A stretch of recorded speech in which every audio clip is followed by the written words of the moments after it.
We are all well aware of the multiple and major issues facing America: a frightening national debt, chronic unemployment, a low growth economy, a federal government that has dramatically overreached into every aspect of our lives and businesses. But these are just symptoms of the real problem.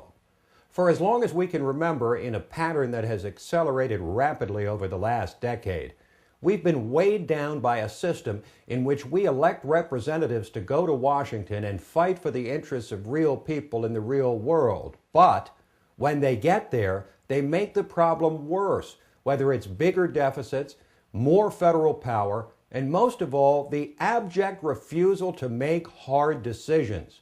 And then they run for re-election with the promise to fix the problems they've helped create, making the argument that since they were there when the problems occurred, they're the only ones who know the system enough to fix it.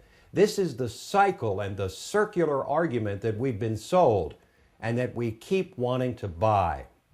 It's the motives of our elected officials and candidates that represent the real problem. Until we start electing a critical mass of people who actually care far more about serving, upholding the Constitution, and solving America's problems instead of assuring their own election or re-election, the American dream will continue to die a slow death.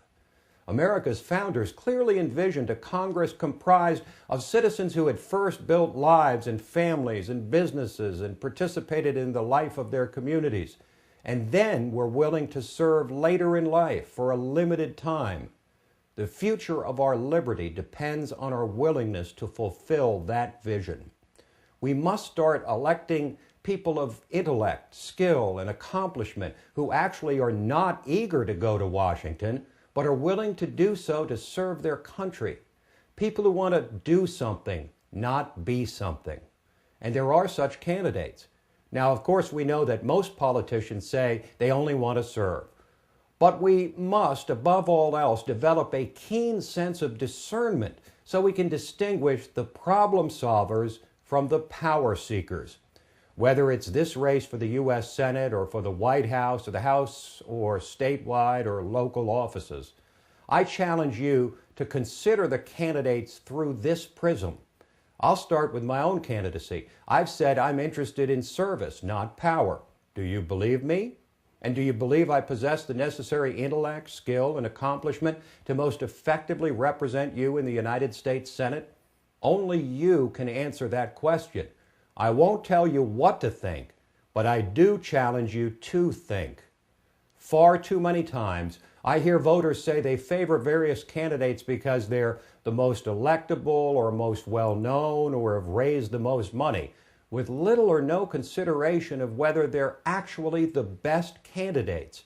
Until we are willing to think more deeply and go well beyond the words, name recognition, and perceived electability of individual candidates, the problem will only continue to grow. For in the end, it really comes down to this. In a constitutional republic in which the voters elect the people who will represent them, we generally get what we deserve, for better or for worse.